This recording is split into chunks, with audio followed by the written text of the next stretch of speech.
up.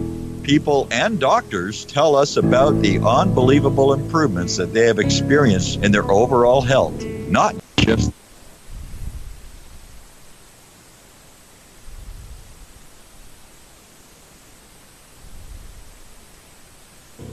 Hello? We're still on break? I have that shut down right now. Okay, that's all right.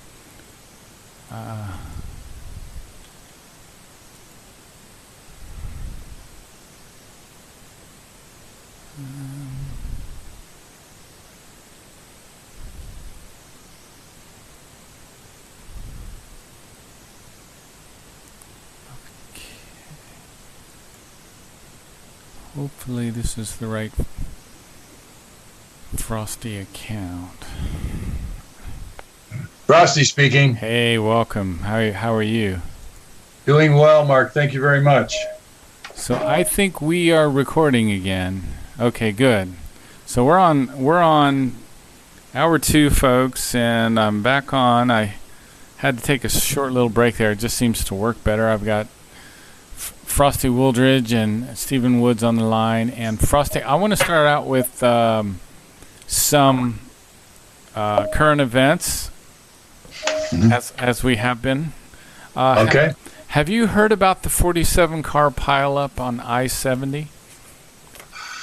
Well, as a matter of fact, there's been quite a jam up here in Colorado on I-70 into the mountains. One of the things that's really a big problem here in Colorado is that when I became a teacher, a math science teacher in Brighton, Colorado, which is just north of Denver back in 1973, we had less than 2 million people in the state. And because of massive overpopulation on the east and west coasts, and even the Midwest, such as places like Chicago and Detroit, all those people fled those areas and they came to Colorado, and now we have a 5.7 million. Well, the I-70 was built for about 2 million people, and now there's almost triple that. And so the 2 lanes leading into the mountains and the 2 lanes leading out of the mountains are always jam-packed and crushed with traffic. And you can imagine on weekends going to the mountains, it's a jam up and a packed and jammed. In fact, my wife Sandy and I have stood on the bridge, exit 254, which is near our house, and we've waved, "How do you like overpopulation?" with big signs. Really? And people. Did you really? Oh yeah. Wow. Oh yeah. And then, of course, we also have another sign that says join numbersusa.org to stop overpopulation. And that's the organization that's trying to limit mass immigration into America. And it's got 9 million members now. And when I first started with that organization about 19 years ago, we only had 50,000 members. And the members come from all walks of life and also all races and all colors and creeds and so forth, because there are people that say, hey, we don't need any more people. And unfortunately, I went skiing on Friday myself, and most of the people got turned back because there was this massive, car accident. And there was just north or west of Georgetown, which goes up to Loveland Pass and the tunnel, there was some kind of an avalanche that crashed down on the highway. So it was quite a mess. Wow. And people literally turned around at Georgetown and then moved over to Winter Park, where I ski. And Winter Park was jammed with people all Friday. Wait lines were terrible, and it was just a mess. So, yeah, anyway, you're talking about massive overpopulation overload. And so the city, you get enough different people that don't have the ability to maintain alert, articulate, conscientious driving. And especially when you factor in all the people that are on their cell phones and they're texting while they're going down the highway at 60 miles an hour in mountain curves, you can imagine the consequences. And so that's when you have those kinds of crack-ups. I have to tell you a quick story. When I worked at Ohio State, I would have to, I live like an hour from Columbus, so I would have to drive into Columbus, and then I would have to go into this, there was once, just before you got to downtown, there was like a curve and a downhill, and it would get super slick. I mean, like, you couldn't go any faster than like 5 or 10 miles an hour there, or you would spin out. And I would get these people that didn't know that, because there would be a layer of ice that would form, and I can still remember this one, big white truck behind me, and the guy's yelling at me, beeping his horn, and he comes passing me and zooming past me, and then cuts over right in front of me, and then just starts spinning. And he goes completely, across all lanes, and he didn't hit anybody. He was lucky, but he slammed into a snowbank off the road, and he was just stuck. But people, they just don't get it. They just don't understand, do they? No, they don't. One of the really great tragedies for living in Colorado is that you can have a sunny day and 60 degrees one day, and you can have a 12 to 20 inch snowstorm the next day. And underlying all of that, of course, you could have ice that gets packed onto the highways. And so often people that come here, or even the ones that are here, they think they have an SUV with a four-wheel drive, and they think they can continue to drive foolishly. And so when those things happen and that time happens, I usually just stay off the highways, because I can drive, but I guarantee you there's so many that can't drive, and it's a deadly situation. And that's we literally have 20 car, 30 car pileups on I-25 coming down from Cheyenne, Wyoming, and coming up from Colorado Springs. And what happens is these 18-wheelers get on the highways, and they just start going a little too fast, and then you have cars zipping around them, and all of a sudden they lock the brakes on. All of a sudden they jackknife, and then you have these massive car crack-ups, and that's simply because there's so many stupid drivers out there, and I do mean stupid, that you have this kind of a consequence. And again, that's just another ramification of overpopulation. Our highways here are overcrowded. Their cars overwhelm I-25 and overwhelm I-70. Mm-hmm. And mountain driving is really treacherous. And then you've got all these stupid people out there with a car going 60 miles an hour, and that's what happens. One of the interesting things, and Stephen and I were talking about this in the first hour, is that we have now a lot of people that get their emotions triggered under these circumstances. They certainly do. As a matter of fact, just last night, there was a road rage killing where somebody got really ticked off at somebody in Denver and pulled out a gun and shot him and killed him right there on the highway. That's terrible. Yep, that happened. It's called road rage, and that's what happened. And that happens more regularly than anybody appreciates. And it's really interesting, because I was talking about this 47-car pileup, and you're saying the same day in Colorado, they also had a big crash, right? Yep, you got it. That's amazing. That's incredible. Okay, I'm going to switch gears now. Have you heard there's been a salmonella outbreak with turkey?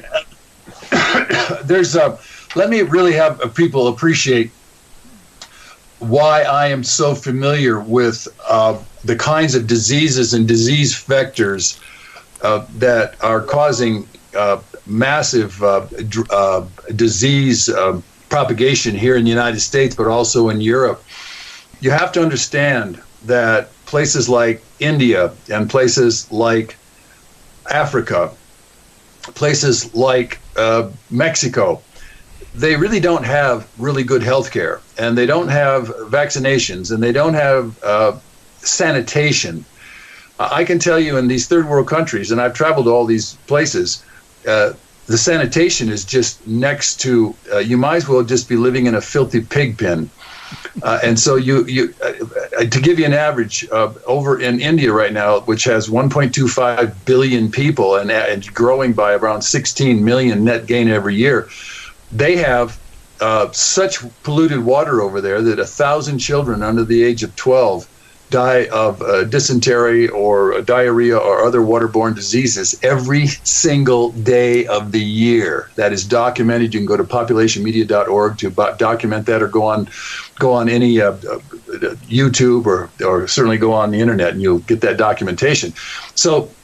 And the reason for that is because it's just so filthy, and there's so much illiteracy that they lack any ability or understanding of what sanitation, like washing your hands, or fresh food or meat, keep it away from the flies that are laying maggot eggs in it, and all the other diseases that are coming in. So we're going to have more than just salmonella. We're going to have more and more cases of cholera outbreak, and salmonella is just a part of that. And one of the things that most people don't realize, and I give it in my speech, and I'm giving a speech on the 25th here in Denver, the perfect storm gathering over America, is the fact that we're importing so much of the third world. I mean, literally millions of people from the third world that have very poor hygiene. They don't understand. You can't expect a Somalian to come out of the bush from Somalia with a 68 IQ, which is the average for an African, a Somali African especially, but virtually that's the main IQ for the whole continent, and then come over here and all of a sudden practice third world, or take a first world sanitation.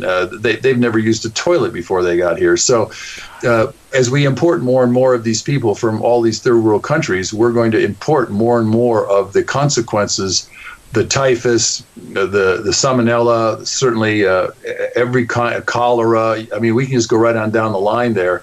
And they are the vectors. These vector points is where this stuff comes from, and we're going to become the victims of it. And that's just how it is. And I don't see, unless we stop mass immigration, we're going to continue to see, at some point, we're going to get more Ebola in this country. We're going to certainly get more of the polio into this country, tuberculosis, the MDR, the multi-drug resistant. And it's a pretty sobering picture that I'm painting, but that's what we're facing if we don't stop this invasion of our country. Now, those 1,000, you said 1,000 children die every day because of what kind of disease? What disease? Because of waterborne diseases like diarrhea or dysentery, and those diseases will kill you. Is that in one specific country or across the world? That's India. Just India alone. Just India alone. Right. And you have to understand this. I was so sick in Asia. I just puked my guts out, and I was on the toilet 8 times a day. I can't begin to tell you how bad it is over there. But once you get over there, it's like in Africa. You cannot drink the water because everybody defecates on the land over in Africa. They're just like the animals. They're just like a wildebeest. They're just like an elephant. They just poop and pee on the land, and so that poop and pee then dries out.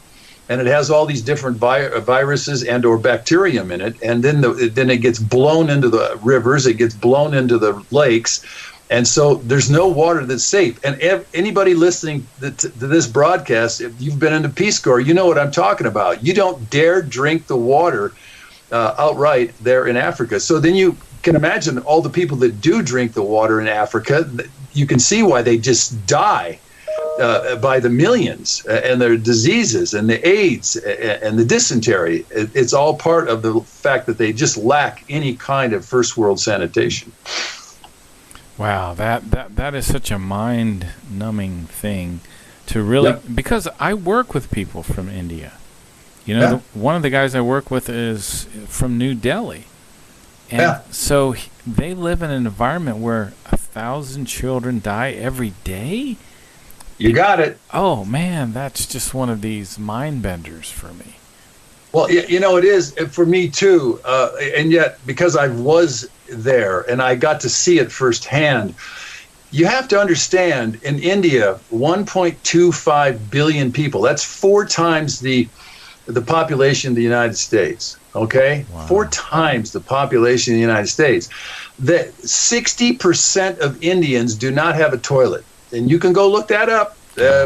Indian Express. Look it up, Indian Express, on the internet, and they ran an article it was 60.2% of Indians do not have a toilet or a shower or a lavatory to wash their hands.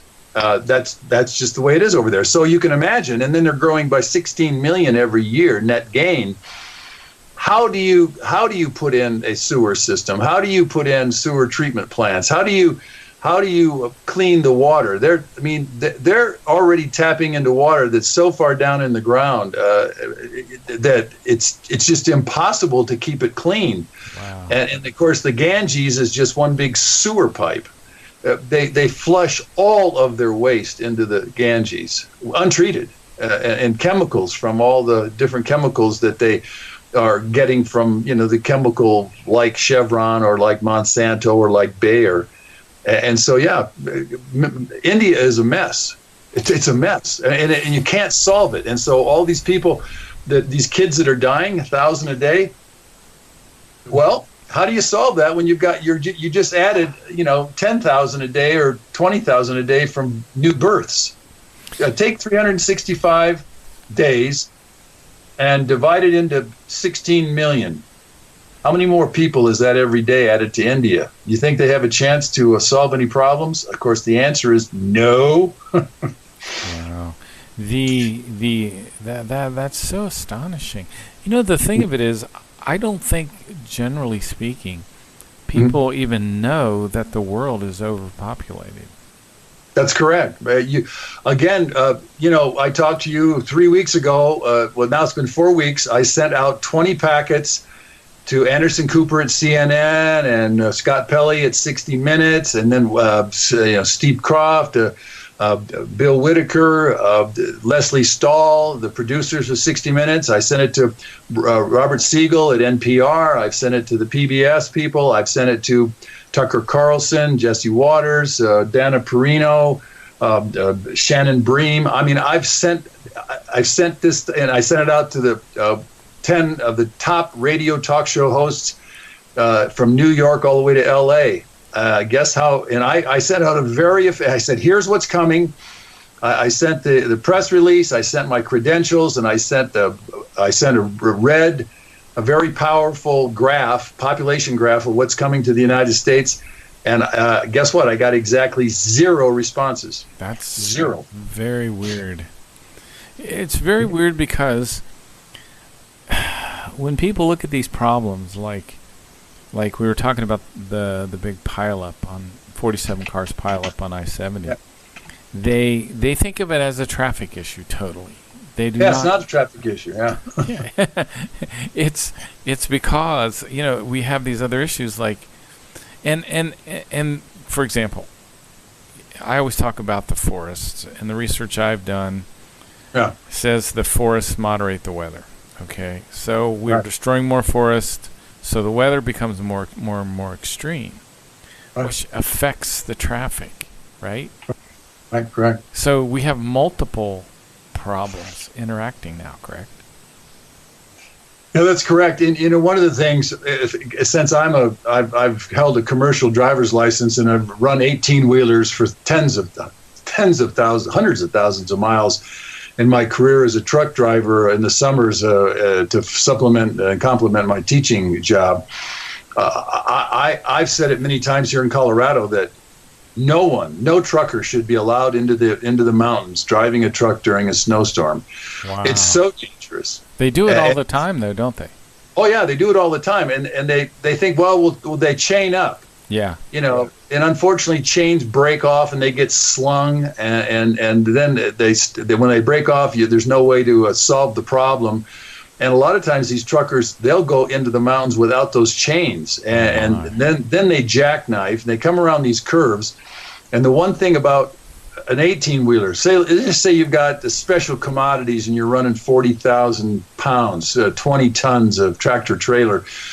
What happens is the fifth wheel over the top of the main drive wheels, you got single axle, you got dual axles, called a twin screw. And once those tires break loose because of snow and ice, then physics takes over. And even if you brake, let's just say you're trying to brake, well, the back end can't hold So you got your duals on the back end of, say, a 53 footer or 48. Nowadays, there's a lot of trailers. I'd say half of them are 53s because they haul more goods. And I used to drive a 53. I drove a 48 for most of my time on the road, but I ended up with a 53, and they are one big piece of trailer. And once they break loose, all of a sudden, the trucker has no control over the back end of that rig, and the thing just jackknifes, and all of a sudden he's looking out his rearview mirror and he sees nothing but the side of his trailer, but it's teed to the fifth wheel on his tractor. Wow. And usually he's taking people out, he's killing people, he's killing himself, and that's what's going on. And so one of the things I think should be a national rule that in a snowstorm, truckers need to park it. You know, they have a show now all about truckers going down these hills. It should be illegal, but they have a show about it. It's just, oh my gosh, it's just great. Well, and if the truck driving industry had any brains at all, if it was led by anybody with a vision, they would absolutely say that during a snowstorm that they absolutely have to park it because there's more accidents and more death and more destruction of more material goods than it's worth to get through. Get through the mountains or even get through New York or any. I mean, I remember one time I was running out of Detroit in the late fall and I was headed for New York in a snowstorm, and there must have been 20 18-wheelers, jackknifed, running into bridges, slid on the bridges because of the ice underneath the snow pack, you name it. And yet these truckers, they don't have enough common sense. And I can tell you, most truckers are just either high school dropouts or did poorly in high school, and that's the only job they can get. And that's why you see all of the unfortunate choices that they make going down the road. Wow. Yeah, I would think that they just want to pull over. I would. I'd want to. Yeah. Common sense would dictate that, but that's not the mainstay of truckers. Very interesting. Just learning this today, too. The Venezuela crisis, where now the U.S. planes are flying aid to Venezuela. I guess children are going hungry. Nearly every hospital in Venezuela has medicine shortages. 3 million Venezuelans are now migrating to neighboring countries in search of food and medicine. And they say this is one of the largest displacements of people in the history of Latin America. Well, it's only a beginning. Again, from all the research I've done, there are 325 million people in Central and South America, and that number is going to double in this century to well over 650 million. And so you can imagine the consequences that are going to occur because there isn't enough food. There's just no way to keep up with that kind of population growth. And as the UN said, in the next 2 decades, we could be looking at well over 250 million refugees worldwide. 250 million. And so what's happening here is, these governments are just trying to put out little fires when what they should be putting out is the fact that their whole country's on fire, and yet you don't see anybody talking about it. And just as I said, and I think everyone is listening to this show. I actually had somebody wrote me, but it wasn't from your show, but wrote me just last week and said, well, they need more people in Japan. They need more people. In fact, I think Trump is now saying we need more workers here.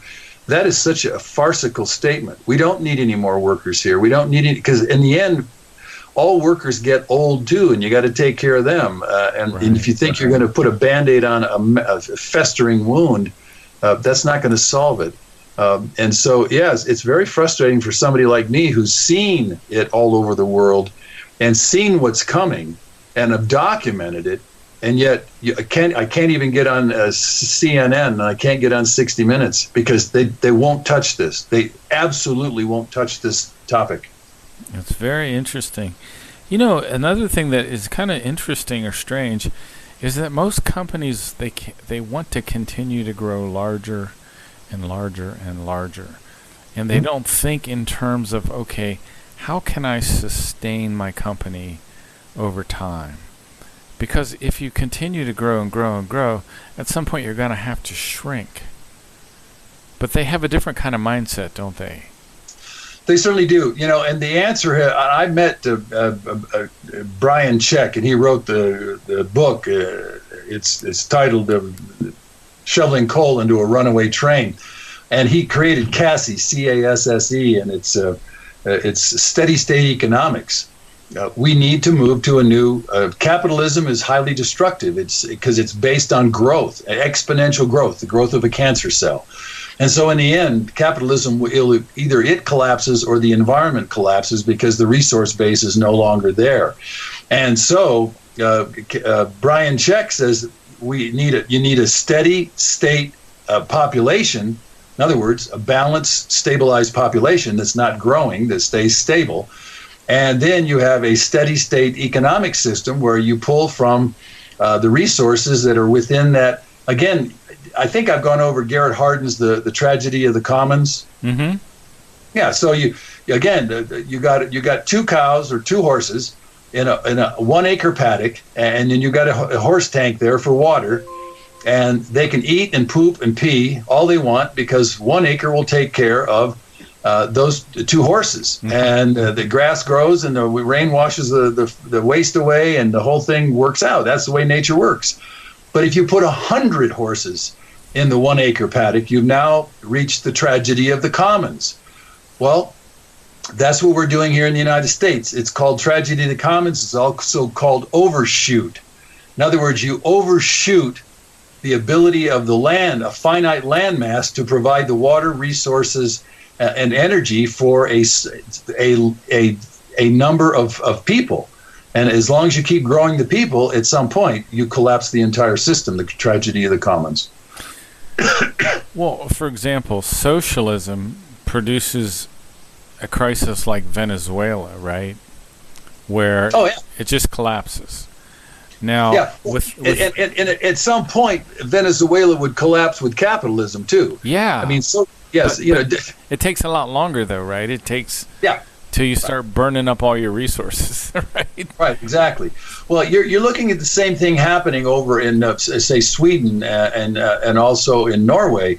You're bringing all these sub-Saharan Africans up there. They don't have any ability to work, and they all go. In fact, I just got a letter from my brother Rex, who lives in Bergen.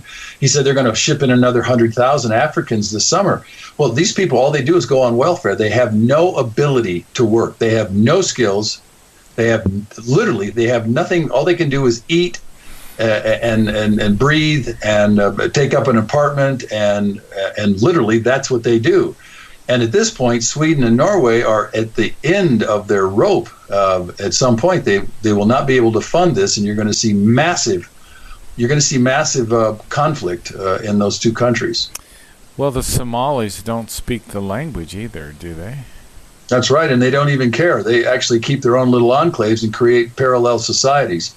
Yeah, the Somalis that are up there, and the Sudanese and the Ethiopians that are up there in Sweden and Norway, they have nothing to do with the Swedes or the Norwegians because they're so diametrically opposed and conflicted cultures that there's just no commonality to have anything in common, to have them work and make anything congenial at all. Now, this is a little off topic, but I want to get your input on this if you've given it any thought. The Russian collusion thing is, I guess, the Mueller investigation is now officially over, although I can't believe it. It's hard to believe. And right. they say they admit there's no Russian collusion. So right. The weirdness here, and maybe you can debug this for us a little bit. We have this weird thing that went on for 2 years, spent millions of taxpayers' dollars, and the whole premise to me is absurd. First, I mean the Russians. How are they going to affect our outcome of a presidential race? They can't vote. I mean, how does Vladimir Putin affect our election? It doesn't make any logical sense. So we've had 2 years of a hoax, And yeah. Go ahead. I mean, what do you think of that? It's so strange. Yeah. It's exactly correct. This has been a 2-year, you want to call it a witch hunt, you want to call it a farcical circus, Mueller knew that he was literally traveling up a winding road that had no destination in Russia, had no collusion with Trump. He knew that a long time ago. This was a political ploy for those who wanted to see what they could do to bring down a sitting president. Because you got to understand, there's a lot of people up there in the Washington arena that want things the way they were. They want the Barack Obama. They want Hillary Clinton. They want that kind of an orientation. And so you've got that kind of power that's deep seated. Personally, I got an email just yesterday from one of the people that writes to me, and he talks about that. You talk about partisan politics, and you talk about the Democrats are doing this, and then the Republicans are doing this. Well, they're all in collusion with each other because they're certainly not protecting the United States of America. They're not protecting the borders. They're still letting in 300,000 anchor baby mothers every year. They're certainly still letting in over 40,000 visa overstays when that could be fixed in a heartbeat. With scanning and putting a price on each time you get a visa over here, and that you have to check out because we have the ability to do that. But are they doing it? No. We could stop all the illegal immigration into our country, but are they doing that? No. E-Verify, they haven't passed it now in over 20 years. And so you sit here and you look at this, you look at the wall. It's all farcical because all you'd have to do is, Section 8 of the U.S. Constitution, 1324. I know the exact program you cannot hire, you cannot house, and you cannot, transport an illegal alien, and yet they don't. ICE is not out there going after Marriott hotels or Holiday Inns or Hormel or Tyson Chicken or whatever. So you've got a Congress that's really aiding and abetting all this illegality. That's all there is to it. And then you've got people on the legal side trying to do all these nasty little situations. And trying to bring down a sitting president, it's almost comical if it wasn't painful to watch. But didn't President Trump declare a national emergency on Friday? Yes, he did. And he will now have billions of dollars to build this wall, correct? Yeah, I think from what they're telling me and what was run over and by one of the news stations, but he's going to get about $8 billion to do it. And one of the things, it might be good to stop, all the illegal flow in all these major metropolitan areas like Tijuana and, Brownsville, Texas, and just any and all the Nogales and so forth, which I've been to all these places, Laredo, Texas, and so forth. But again, the most effective thing to do is literally take every one of the people that get here and fingerprint them and then throw them back over the border and say, if you come over here again, you're going to be in jail for the rest of your life. I don't care what it takes. Make it so severe, so prohibitive. But that's not going on. And we're still not doing anything to stop the MS-13 gag drug distribution network, which distributes over $70 billion a year in drugs. Now, that wall might help that too. But until you make it more prohibitive to distribute these drugs and bring them across the border, then those drugs are going to continue, and they're going to continue to addict, our own children and even our adults. And nobody's really doing anything that is going to actually stop it. And that for me it's extremely frustrating because it just means that both the House and the Senate and the Republicans and the Democrats really aren't serving the Constitution or serving our citizens and protecting our borders from this invasion of drugs, certainly the invasion of illegal aliens, and certainly the invasion of the terrorists that are coming in. So are you saying that MS-13 does $70 billion of drug deals per year? Yep, that's correct. Yeah, $70 billion in drugs comes over the border every year now. You can look it up. Comes over our Mexican border, $70 billion. Yeah, most of it comes across the Mexican border. Some of it comes across the Canadian. Some comes in shipments in containers. that are shipped from overseas. You have to understand that heroin comes right out of the poppy fields over there in Afghanistan. And I think some of it comes from Iraq. You certainly have it coming in from Colombia. I mean, I was down there in Colombia, and I've been over there and Bolivia, and they make a lot of heroin. So, who was El Chapo? Was he one of these drug kingpins? He was he had $14 billion, I think it was his take altogether. But yeah, he was one of the biggest kingpins, and he was a ruthless killer. I mean, I don't know if anybody knows this or not. Something like 40,000 people lost their lives there in Tijuana on the border from all the drug wars going on for the last 15, 20 years. 40,000 people have been killed right there in Mexico. So, what is the demand for? I mean, so people, when I think about this in drugs, the underlying problem, I would say, is people's they cannot control their thinking. There's something wrong with their thinking to have these kinds of addictions, right? They're not fulfilled in their lives, correct? Yeah, I would, when I was younger, in my 20s, I got stoned after I got out of college. Somebody talked me into it, and it was fun to get stoned. After a short while, though, I went, boy, this is. I hate to wake up with my brain dripping out the back door of my cranium, and so I stopped doing that. But in that time that I was doing a number of drugs, I did hashish.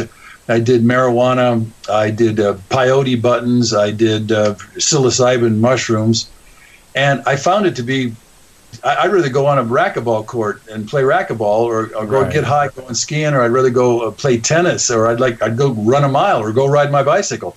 But there are numbers of people in the world that want to get out of their minds, right? And the problem is many of these very addictive drugs will not only put you out of your mind and put you in an alternative universe, they will addict you. And once you're addicted, cocaine doesn't addict, but emotionally it can addict. So anyway, obviously we have a $70 billion addiction habit here in the United States of America. But if you look at the American people, my gosh, we take so many drugs.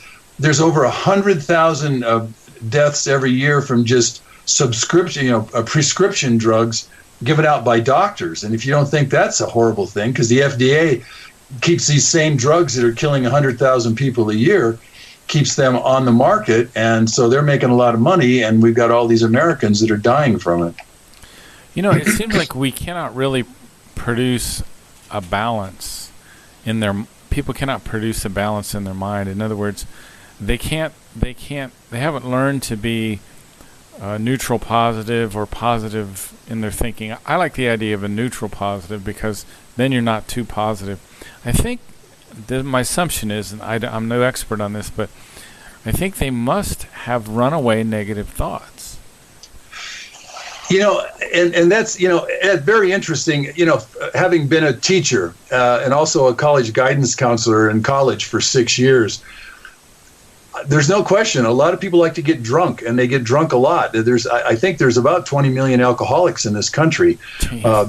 Mothers Against Drug Driving has estimated from testing that there are 14 million people who are drunk on the highways 24/7, every hour of the day, 24/7. There are at least 14 million people who are inebriated, drunk. They would blow, point past 0.8, and so. That's obviously, and then you've got millions more who are stoned, and so what is really sickening about that is that it's unbelievably irresponsible to drive a car when you're stoned or you're drunk, because you are out of control. Your brain is somewhere fuzzy, or incoherent, or incapable of making any decisions, and yet we don't make enough prohibitive laws to stop it. We should literally take away a person's car and take away their driver's license for 5 years on the first time they ever get caught or in an accident or get caught by a cop. They absolutely should, and then go to jail for whatever, a year, 2 years, I don't care. It would stop it. But unfortunately, we don't have enough prohibitive laws, so all these 14 million who are drunk, and God knows how many are stoned, are on the highways 24/7. So I was thinking about this, very ironic. I wasn't thinking about this in terms of overpopulation, but it fits so well. Like if you have a person that's an alcoholic, and he's 20 years old, okay, and he's drinking, and he drinks too much, and he gets drunk a lot, but he doesn't really have any bad side effects yet. But then when he gets to 30 years old, now he's starting to see some side effects. Maybe he has really bad headaches. Maybe he has lost a job or two or a relationship over the drinking. But he doesn't have the ability to look down the corridors of time and see the cause effect and see where he's headed. So, and I think the world is like that right now, in that we do not see the cause effect of overpopulation. We're like the alcoholic. We're still taking that drink. We're still enjoying it. You know what I'm saying? We still think things are okay, but they're not.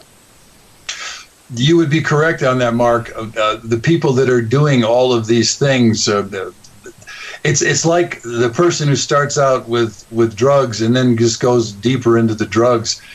They don't understand what's happening to them. They don't understand what addiction is. They don't think it'll happen to them. If you look at what's happening to Europe right now, most Americans are totally unaware of the fact that in London, England, there's two different cities now. One is Islamic with 150 Islamic Sharia courts. Another 50 councils, city councils, are now Sharia law councils. That they have honor killings there by the hundreds. And then they have female genital mutilation by the tens of thousands. And of course, I've talked about that here. And so, and my brother Rex sits over there in Europe, and he's watched it for 35 years, and he says it's almost like the Europeans, the Caucasians of Europe, are just on they call it civilizational despair. They're so bored with their freedoms, or they're so nonchalant, so apathetic that they don't care, And of course, I'm reading this book, and I've done 5 parts to the series now, The Strange Death of Europe, and they just got taken over. And what the Douglas Murray wrote in this book, he said that they just didn't think about the fact that you bring a bunch of incompatible religions and cultures into your country, that they thought that they can't wait to just assimilate into America and just have a great life, or assimilate into the United Kingdom, or assimilate into Norway or Sweden or any of those countries. But instead they didn't, and they brought their own cultures, and they brought their own ethos, and they want their ethos, and so they've created parallel societies. And all of the leaders of Europe, and even Merkel right now, they flat don't understand why all this violence is going on, and why all the violence toward women, and they're befuddled by it. But unfortunately, they're the ones, Cameron and Blair, and then there's Merkel, and there's Macron, and all these characters. They've just destroyed their own countries, and yet they don't seem to have a touch or an understanding of what the long-term consequences are. But this book is spelling it out for me. Holy catfish, is it spelling it out for me. So did you say they had like 2 societies going on at the same time? Yep, it's called parallel societies. In other words, if you go to Detroit, Michigan right now, I guarantee you there's parallel societies. One is Muslim, and the other one is American. And it's really funny, too, because in part 4 of my Strange Death of Europe, Self-Abnegation of Your Country, you find that this country right now, a lot of these young kids they're really making negative remarks about America. They're not proud of America. They're not, and what they don't realize is that this country has provided them an extraordinary amount of freedom and choice, and all that goes with that, women's rights and so forth. And yet, if they were in a Muslim country, they would be in deep, deep trouble, because they wouldn't have any women's rights. There wouldn't be any gay rights. There certainly wouldn't be any transgender rights. because they don't tolerate that kind. There's no free dress. Women wouldn't be able to dress. They wouldn't get to choose. They have chosen marriages for them, arranged marriages. Who would ever think of honor killing in this country? Well, now we have honor killings, about 25 a year.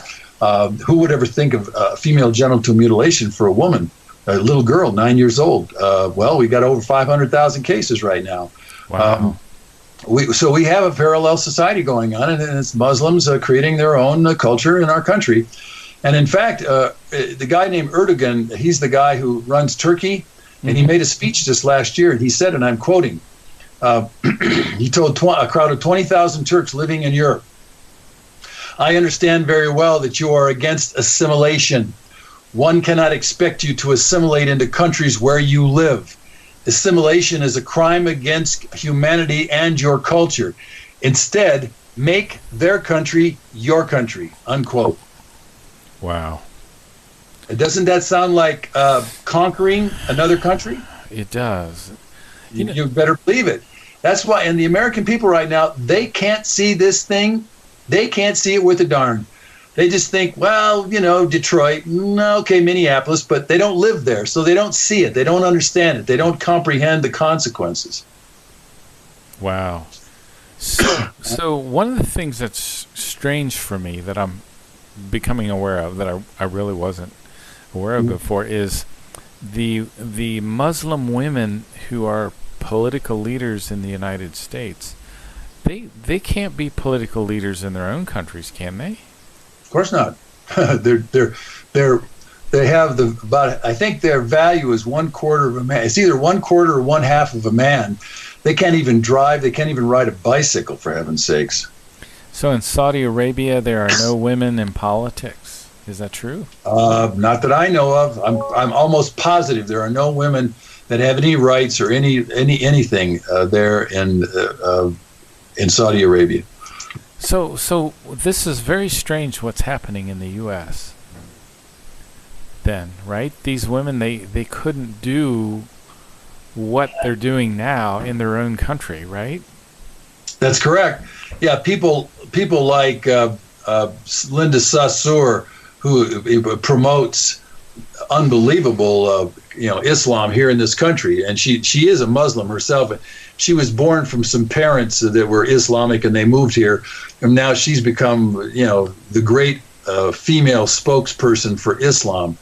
A woman like that in her own country, they just chop her head off in a heartbeat. They wouldn't even waste time with her because she has absolutely nothing of rights in a Muslim country. Women just flat don't have any rights in a Muslim-dominated country. Isn't Dubai very? It looks like a futuristic city. It's actually very beautiful, isn't it? Oh yeah. Oh gosh. Yeah. There's no question. It's all made by oil money. You have to understand that nothing before oil.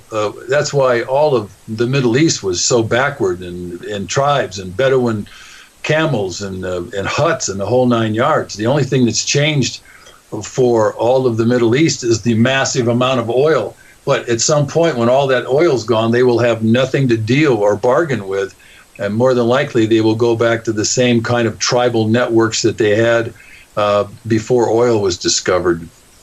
Dubai is very beautiful. It's so. Oh yeah. It's so. It's such. What are they doing that the other Islamic countries are not?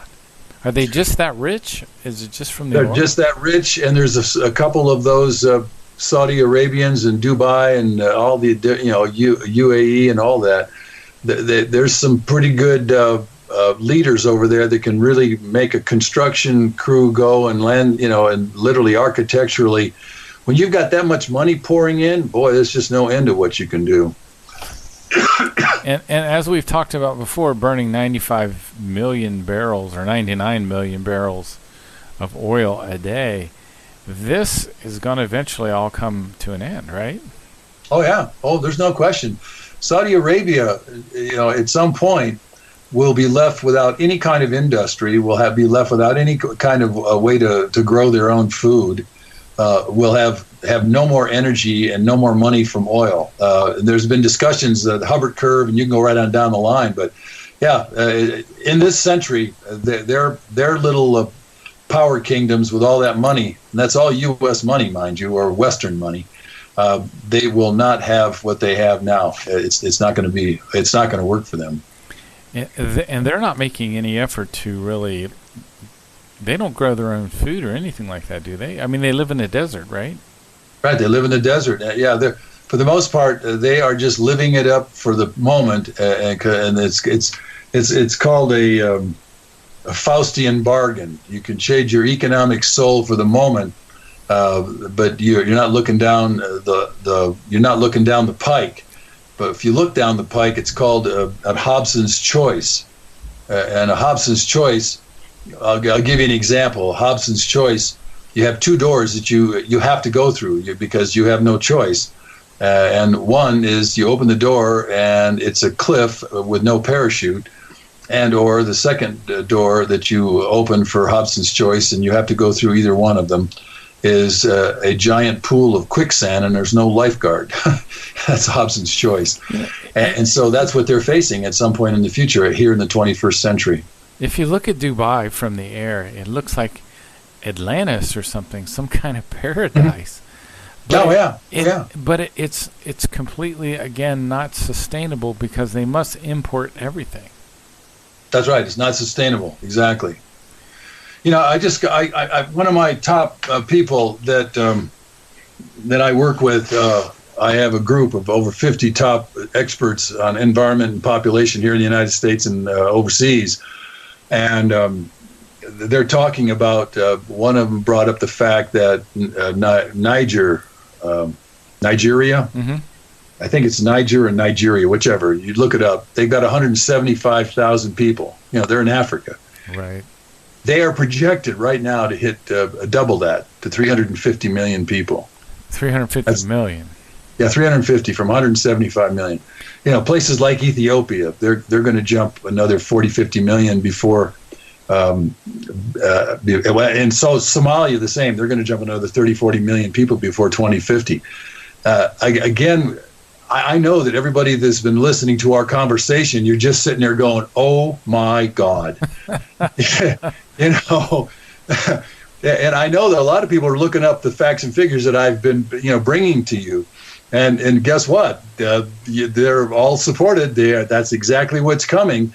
And so that's why I'm hoping that our conversation creates a national conversation on where we're headed as a civilization and what we want to bequeath to our children. Because what we're bequeathing to our children right now is another 140 million people within the next 31 years. And it's not going to be pretty for anybody. Well, it's going to be very interesting because we're going to have these oases, these beautiful places like Dubai that the whole economy is just going to fall out from underneath them.